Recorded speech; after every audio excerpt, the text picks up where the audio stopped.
नमस्कार साथियों, कैसे हैं आप सब। और हम लोगों की कल चर्चा हुई थी कि किस प्रकार से आगे का अध्ययन किया जाएगा। उसी क्रम में हम लोगों ने इससे पहले क्लास 6 की एनसीईआरटी पढ़ना शुरू किया था, क्योंकि मैंने कल बताया था कि आप किसी भी प्रकार की तैयारी कर रहे हो, उस तैयारी के लिए आवश्यक है कि आपको बेसिक नॉलेज होना बहुत आवश्यक है। अगर बेसिक आपको बुनियादी नॉलेज नहीं रहेगा, बुनियादी ज्ञान नहीं रहेगा, तो ऊपर का जो इस पे एडवांस नॉलेज पढ़ते हैं आप, तो उस सब चीज़ों को समझने में दिक्कतें आती हैं, मुश्किलें आती हैं। इसी क्रम के लगातार करते हुए हम लोगों ने शुरुआत किया था पिछले क्लास 6 की एनसीईआरटी। क्लास 6 की एनसीईआरटी में हम लोगों ने क्या देखा था कि चैप्टर 1 और चैप्टर 2 पढ़ लिए थे। आज चैप्टर 3 को पढ़ने का प्रयास करेंगे। और इसमें क्लास 6 की जो एनसीईआरटी है, इसमें क्या है कि हमारा जो इतिहास है उसका प्रारंभ कैसे हुआ था, उसके बारे में पूरी चर्चा है। और पूरा बुक ही लगभग हमारे प्राचीन इतिहास से संबंधित है, ठीक है। जबकि क्लास 7 का जो है वो मध्यकालीन इतिहास से है और 8 का आधुनिक इतिहास से। तो इन सारी चीज़ों को समझने के लिए हम लोगों ने पिछले 2 चैप्टर जो पढ़े हुए हैं, उनमें हमारी चर्चा हो चुकी है ऑलरेडी कि किस प्रकार से जो मानव था उसका उदय हुआ, किस प्रकार से वो मतलब अपना जीवन को निर्वाह करना शुरू किया, जंगलों में कैसे सर्वाइव करता था, और उसका जो जीवन था पेड़ों से लेके फिर खाद्य संग्राहक तक पहुंचा।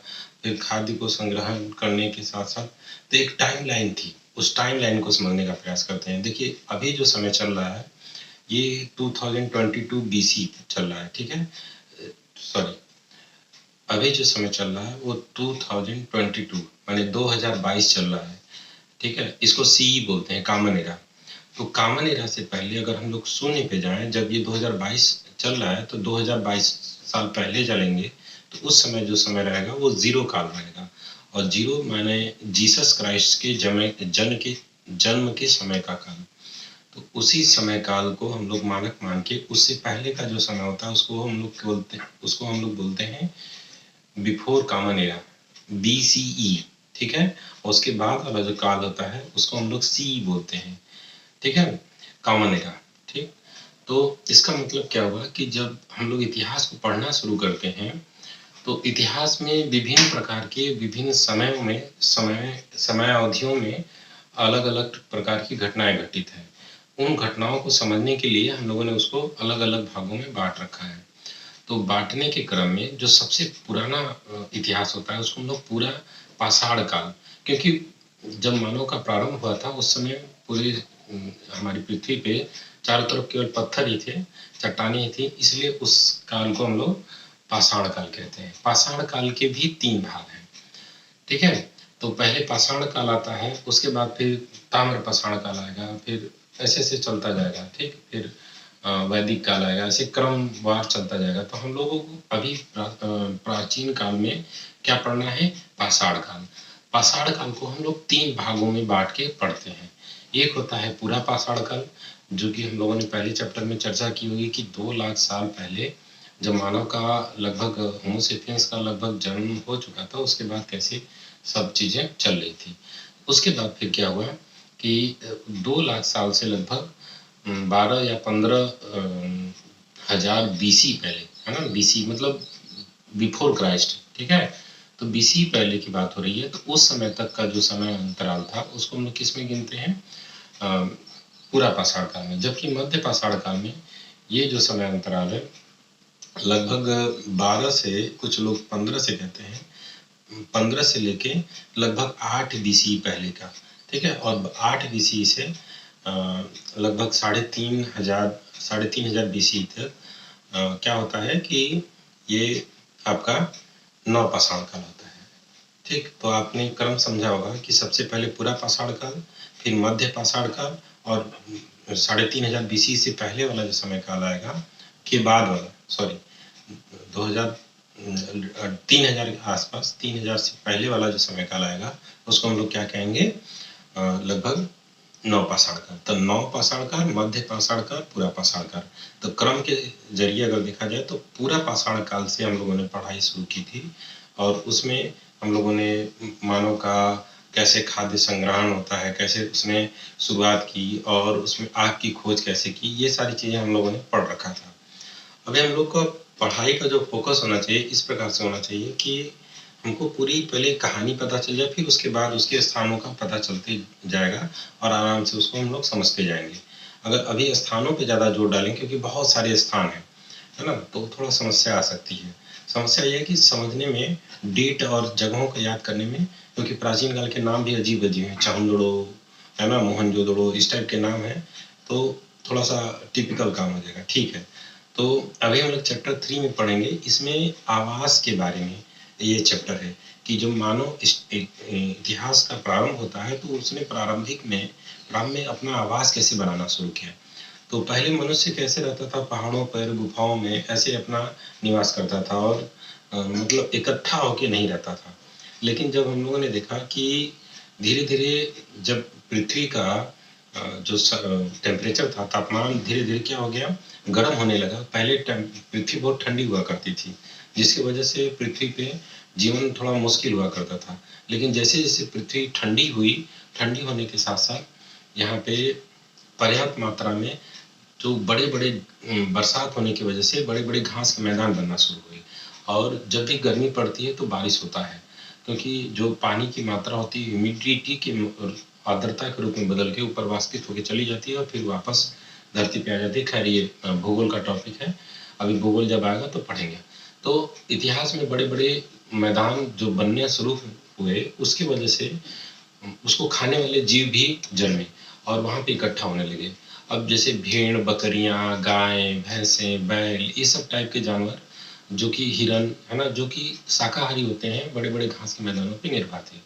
अब उनके बाद क्या हुआ कि जब इस टाइप के जानवरों की संख्या बढ़ने लगी, तो उन जीवों को खाने वाले, जिसको हम लोग मांसाहारी जीव कहते हैं, उनकी भी संख्या धीरे-धीरे बढ़ती चली गई और धीरे-धीरे बढ़ती चली गई, तो जिसकी वजह से क्या होगा कि मानव का जो अ अ, जब संख्या बढ़ती चली गई, तो मांसाहारी जीव उनको खाने लगे, है ना? जो कि शाकाहारी जीव थे। तो ये एक हायरार्की होती है, क्रम होता है, इसी क्रम से चलने लगा। तो उसी समय अंतराल के दौरान, उसी समय अवधि के दौरान मानव जो था, अपने आप को विकसित करना शुरू किया था और उसने देखा कि कौन से चीज़ें जो हमारे खाने पे हमको नुकसान नहीं करती हैं। जो खाना शुरू किया उसने कि जो विषैले पदार्थ होते थे, पेड़-पौधे होते थे, उनको नहीं खाता था और ऐसे अनाजों का, जो क्योंकि बड़े-बड़े साग के मैदान, घास के मैदान बन गए थे, उसमें जितनी भी अनाज टाइप की चीज़ें होती हैं, अभी हम लोग जो गेहूँ, चावल, जौ, बाजरा, इस टाइप की चीज़ें जो होती हैं, ये सब घास वाली प्रकृति के पौधे में गिने जाते हैं। तो इस प्रकार के बीजों को उसने क्या किया, इकट्ठा करना शुरू कर दिया। इकट्ठा करके वो देखने लगा कि कौन-सी फसल आसानी से पैदा की जा सकती है, उसके बीजों को संरक्षित करके आसानी से रखा जा सकता है। तो इस प्रकार की चीज़ों को जब वो उसने इकट्ठा करके रखना शुरू किया, फिर उनको दोबारा से क्या करने लगा, कृषि करने लगा उसका। तो कृषि के माध्यम से क्या हुआ कि एक ही जगह पे पर्याप्त मात्रा में उसको अन्न या उसके खाने के लिए खाद्य वाली चीज़ें उत्पन्न होने लगी। उत्पन्न होने के साथ-साथ उसको ये फ़ील हुआ कि इतना ज़्यादा मात्रा में वो पैदा कर ले रहा है कि उसको अपने खाने से अधिक उत्पादन हो गया है। ठीक है? तो उसके लिए उसने क्या किया कि बहुत बड़े-बड़े बर्तन बनाना शुरू किया, उनको स्टोर करने के लिए, रखने के लिए। आप भी देखिए, पहले आज से 20 साल, 25 साल पहले देखते होंगे गाँव में कि मिट्टी के बड़े-बड़े बर्तन होते थे, जिसमें अनाज रखा जाता था, मीठा रखा जाता। अभी भी बहुत सारे क्षेत्रों में ये देखने को मिलता है। बिहार में चले जाइए, चंदौली वगैरह क्षेत्रों में है। इधर भदोही चले जाइए, मिर्ज़ापुर साइड में चले जाइए, तो वहाँ पे भी, क्योंकि अब ज़माना बदल गया, तो टिन के बर्तन और सब एल्यूमीनियम की चीज़ें आने लगी। खैर, तो उस समय मिट्टी के बर्तन वो लोग बनाना शुरू कर दिए। अब जिससे मिट्टी का बर्तन बनाना शुरू करेंगे, तो कहीं न कहीं एक जगह पे स्थायी निवास भी होगा, क्योंकि जहाँ भी कोई चीज़ रखी जाएगी, तो अपने निवास में, घर में ही बना के रखेगा आदमी, नहीं तो कहीं और रख देगा तो दूसरा जानवर या दूसरा कोई व्यक्ति खा सकता है। इस वजह से वो लोग एक जगह पे इकट्ठा होके रहना शुरू किए और आपस में मिल-जुल के रहना, एक जगह पे खेती करना भी प्रारंभ कर दिए थे। इसी क्रम में वो धीरे-धीरे पशुपालन भी करना शुरू कर दिए। पशु भी ऐसे, जो कि वो जो घास के मैदान थे, बड़े-बड़े चरागाह थे, उन पे डिपेंडेंट, उन पे निर्भर जो जीव होते थे, उनको ही क्या करना शुरू कर दिया, पालना शुरू कर दिया। और सबसे पहला जो जीव था जिसको पालना शुरू किया वो कौन था? कुत्ता था। क्योंकि कुत्ते को डायरेक्ट उन्होंने पालना नहीं शुरू किया था, क्योंकि अपने पास जो अन्न वो लोग खाते थे उसी को धीरे-धीरे उनको खिलाना शुरू किया, और उससे वो जो जीव थे कुत्ते, जो कुत्ता जानवर था उस समय का, तो वो धीरे-धीरे उनके प्रति मतलब भावनाएँ आने लगी कि हम इनको डेली ये भोजन कराते हैं, तो उनके साथ रहने लगा, और इससे धीरे-धीरे पशुपालन का भी प्रारंभ हो गया। पशुपालन होने से इनको 2-3 फ़ायदे हो गए। पहला फ़ायदा क्या हो गया कि दूध मिलने लगा, जानवरों से दूध मिलता है। दूसरी बात रखवाली हो जाती है, तीसरा मांस मिल जाता है, ठीक है? तो भोजन की डिपेंडेंसी भी इनके ऊपर हो गई, ठीक है? क्योंकि मांस भी मिलने लगा, दूध भी मिलने लगा, और इनसे एक और सबसे बड़ा काम होता था कि इनसे वो लोग अच्छी मात्रा में क्या कराते थे, बड़े-बड़े कृषि कार्यों में प्रयोग करते थे। चीज़ों को ढुलाने में, जुताई में, दूसरे प्रकार के कामों में इनका प्रयोग करने लगे। तो जब घर का निर्माण हो गया, मतलब एक जगह पे स्थायी निवास होना शुरू हो गया, तो इन्होंने धीरे-धीरे अपने आप चीज़ों को थोड़ा एडवांस तौर पे, थोड़ा आधुनिक तौर पे थोड़ा अपने आप को विकसित करना प्रारंभ किया, और जब विकसित करेंगे तो एक नए सभ्यता, परंपराओं का जन्म होना शुरू हो गया, ठीक है? अब आप समझ रहे होंगे कि क्रम क्या है, कि सबसे पहले आदमी, बरसात हुई जिसकी वजह से बारिश हुआ, बारिश होने की वजह से घास के मैदान हुए, वैसे जीव विकसित हुए, घास प्रकार के जो प्रजाति के पौधे हुए, पौधों से क्या हुआ, कृषि पे उसको समझ में आया, कृषि करना शुरू किया, उससे ज़्यादा शेष मिला, शेष मिलने की वजह से एक जगह पे स्थायी निवास किया, निवास करने की वजह से परंपराओं का शुरुआत हो गया। अब परंपराएं क्या होती हैं, विभिन्न प्रकार के अलग-अलग टाइप के मतलब दूसरे प्रकार के कबीलों से, दूसरे प्रकार के जो पुरुष और महिलाओं का मतलब होता है ना, रहने जीवन जीने का अलग-अलग तरीके विकसित होना शुरू हो जाएँगे। अब परंपराएँ होने लगी, फिर उसके बाद धीरे-धीरे उसमें आधुनिकीकरण, थोड़ा-सा अपने आप को विकास करने की प्रक्रिया जो मानव आज भी करता रह रहा है, तो वो जो मिट्टी था, मिट्टी को पकाना शुरू किया, मिट्टी को पका के उससे ईंटें बनाना शुरू किया, और इसी क्रम में उसने विभिन्न प्रकार की चीज़ें बनाई, ठीक है? क्योंकि मिट्टी का बर्तन बनाता था, तो उसी हिसाब से ईंटें बनाने लगी, और बहुत अच्छे-अच्छे इमारत देखने को मिलेंगे, आपको पिक्चर स्क्रीन पे दिखाई दे रहा होगा, ठीक है? तो इस प्रकार से विकास उसने अपना किया, ठीक?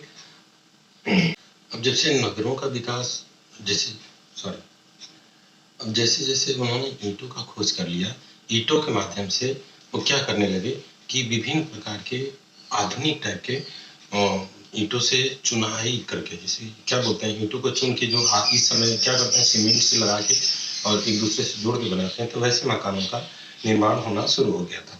अब ईंट का जो मकान था, जो घर थे, वो पक्के हुआ करते थे, और इनको बनाने का एक तरीका था। उन लोगों के यहाँ जो पूरे घर भवनें बनते थी, उनको 2 या 2 से अधिक भागों में विभाजित किया जाता था, और इस प्रकार से निर्माण किया जाता था कि पूर्वी हिस्सा जो होता था वो काफ़ी बड़ा होता था, लेकिन ऊँचाई उसकी छोटी होती थी, जबकि पश्चिमी हिस्सा छोटा होता था लेकिन ऊँचाई पे होता था। उसका कारण क्या था कि अभी भी बहुत सारे पुरातत्वविदों ने उसको खोजा था कि पूर्व से हमेशा सूर्य की रोशनी आती है, और रोशनी के कारण अच्छे से, क्योंकि आगे का हिस्सा अगर ऊंचा हो जाएगा तो पीछे तक रोशनी नहीं पहुंच पाएगी, इसलिए पश्चिम की तरफ ज़्यादा मतलब। और एक और चीज़ पता चलता है कि जो पश्चिम के भवनों में लोग निवास करते रहे होंगे वो थोड़े मतलब एलिट क्लास के, थोड़े उच्च वर्ग के लोग रहे होंगे, इस वजह से, क्योंकि उस का जो रहन-सहन था, उससे वहाँ पे जो चीज़ें प्राप्त हुई, इससे पता चलता है कि वो लोग थोड़े उच्च वर्ग के रहे होंगे, ठीक है? और जबकि नीचे वाले लोग मज़दूर या छोटे वर्गों में विभाजित हुए थे, ऐसा प्रमाण मिलता है, ठीक है? अच्छा, अब उस समय के जो मकान मिले हैं, उस वो जो मकान या भवन थे, उसमें हर एक घर में कुएँ, सड़कें, नालियाँ सब विकसित तौर पे दिखाई देती हैं, ठीक है? तो हर एक मकान के अंदर कुआँ ज़रूर मिलता था, उसके बाद बाथरूम जिसको हम लोग बोलते हैं, रसोई घर, और ये सब सारी चीज़ें, है ना? विकसित तौर पे बाथरूम मतलब होते हैं स्नानागार, बड़े-बड़े स्नानागार भी मिले हैं, तो आपको चित्र में दिखाई दे रहा होगा। विभिन्न प्रकार की चीज़ें भी मतलब उस समय निर्मित हुई, और बहुत विकसित तरीके से सड़कों का निर्माण हुआ था। सड़क जो थे एक दूसरे को 90 डिग्री पे काटते थे, नालियाँ एक दूसरे को बढ़िया से, उनका बीच में सीवर का बड़ा-बड़ा टैंक बना था, जो अभी भी इस समय बनाया जाता है, ठीक है? तो ये नालियाँ एक जगह पे जाके कलेक्ट होती थी और कलेक्ट होने पे वहाँ पे एक बड़ा सा टैंक बना रहता था। ठीक है, ये सब सारी चीज़ें विकसित हुई थी उस समय में। ठीक, तो और जैसे जैसे पक्के मकानों का शुरुआत हो गया, तो धीरे धीरे यही जो भवन थे, ये सारे मिलके नगरों का निर्माण करने लगे। और नगरों में क्या होता था कि व्यापारिक चीज़ें बहुत ज़्यादा, व्यापारिक गतिविधियाँ होती थी। व्यापारिक गतिविधियों से क्या होता है कि यहाँ का जो सामान था, दूर दूर देशों तक, जैसे ओमान, ईरान, इराक, उस वाले क्षेत्रों तक हमारे यहाँ की चीज़ों का व्यापार किया जाने लगा। ठीक है, अब व्यापार करने का जो एक कई सारे रास्तों का पता चलता है। एक लैंड से, क्योंकि जो क्योंकि समुद्र का रास्ता दिखाई नहीं देता है, तो उसका ज़्यादा प्रमाण नहीं मिलता है, लेकिन लैंड से जाने का बहुत सारी चीज़ें पता चलती हैं कि वहाँ पे व्यापार किया जाता होगा। नए नगरों के निर्माण के साथ साथ ही अब क्या हुआ कि नए नए शिल्पों का भी विकास होना शुरू हुआ। शिल्प मतलब होते हैं नए नए कलाकारी, और जो मकान या जो भवन होते थे, उसके अलावा जो उस समय की चीज़ें बनाई जाती थी, उसमें नए नए शिल्पकारी की जाती थी, डिजाइन वगैरह रचना संरचना करना। तो इन सारी चीज़ों का रचना करने के बाद साथ साथ क्या हुआ, शिल्पकारी का भी विकास होने लगा। और शिल्पकारी का विकास हो गया, फिर उसके बाद क्या हुआ कि दूर देशों तक हम लोगों का व्यापार होने लगा। कई बार हम लोग कच्चे मालों की, देखिए ये भी बहुत इंपॉर्टेंट टॉपिक है कि कच्चे माल की तलाश में भी हम लोग दूर दूर तक यात्राएं करते थे। ठीक है, और जिससे कि हमको जो व्यापार या दूसरे प्रकार के उद्योग होते थे, जैसे उस समय तांबे वगैरह का खोज नहीं हुआ था, है ना, तो जो दूसरी जगह की चीज़ें होती थी उनको प्राप्त करने के लिए भी ये लोग दूर दूर तक यात्राएं करते थे। इसके बाद फिर ताम्रपाषाण काल आएगा, तो उसमें हम लोग देखेंगे कि कैसे विकास हुआ है तांबे से बनी चीज़ों का। ठीक है, तो अच्छा, अभी हम लोग ये जानने का प्रयास करेंगे। अच्छा, विकास हो गया, और विकास के साथ साथ ये लोग क्या करने लगे, शिल्पकारी का विकास हो गया। शिल्पकारी के साथ साथ धीरे धीरे खेती कर रहे थे। कुछ जगहों पे ऐसा भी मिला है कि लगभग 7000 बीसी पहले क्या मिला था, मेहरगढ़ में कपास की खेती की जाती थी। और जो मेहरगढ़ जगह है वो इस समय पाकिस्तान में पड़ता है, और वहाँ पे खेती के साक्ष्य मिले हैं। ठीक है, और कुछ लोग जो थे, जो खाद्य उत्पादक थे, जो नगरों में रहते थे, वो लोग भी गाँव तक अपना संबंध बना के रखते थे, क्योंकि गाँव में भी उन लोगों को खेती करनी पड़ती थी। कृषि करने की वजह से, अन्न उत्पादन करने की वजह से उन लोगों को कहीं न कहीं नगरों के अलावा गाँव में भी निवास करना मानव का हम लोगों ने समझा। इसी के साथ-साथ हम लोगों ने एक पूरा क्रम समझ लिया। अब ये जानने का प्रयास करेंगे किस प्रकार ये जो सभ्यता थी नवपाषाण कालीन, ये कैसे इसका अंत हो गया। तो इसमें विभिन्न प्रकार के अलग-अलग लोगों के मत हैं। कोई कहता है कि बाढ़ आ गई, कोई कहते हैं नदियाँ सूख गईं, कोई कहते हैं तो लोग पैदावार कई सालों तक अकाल पड़ गया, जिसकी वजह से ये सभ्यता पूरी तरह से नष्ट हो गई।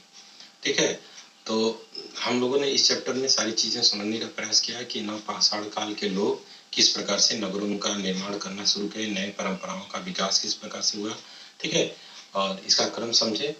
इसी के समकालीन एक और सभ्यता पनप रही थी जो नील नदी के किनारे थी। ठीक है, पूरे संसार में अगर देखा जाए तो उस समय के बहुत महत्वपूर्ण एक सभ्यता के तौर पे मानते हैं, या समयकालीन एक महत्वपूर्ण रहने वाले निवासियों के का पता चलता है, ऐसा बता ही कह सकते हैं हम लोग। तो देखिए क्या था कि नील नदी के किनारे पे एक जगह है मिस्र। मिस्र मैप में दिखाया जाएगा आपको, भूमध्य सागर के बगल में है। ठीक है, तो वहाँ पे बड़े बड़े पिरामिडों का निर्माण हो रहा था। लगभग 5000 बीसी पहले की घटना है, तो उसको भी नवपाषाण काल में ही रखा जाता है। जबकि हम लोगों ने अभी मेहरगढ़ की चर्चा की थी, लगभग 7000 बीसी पहले था, तो लगभग 2000 का डिफरेंस है। लेकिन उस समय ये सारी चीज़ें भी दूसरी संसार में दूसरी जगहों पे हो रहे थे। ठीक है, इस चैप्टर को अब यहीं पे ख़त्म करते हैं, फिर इसके अगले चैप्टर में हम लोग चैप्टर 4 में मिलेंगे। ठीक है, अभी के लिए इतना ही। नमस्कार, बहुत बहुत धन्यवाद। अगर आपको मेरा प्रयास अच्छा लग रहा हो तो कृपया सब्सक्राइब करें और दूसरों लोगों को भी शेयर करना ना भूलें। ठीक है।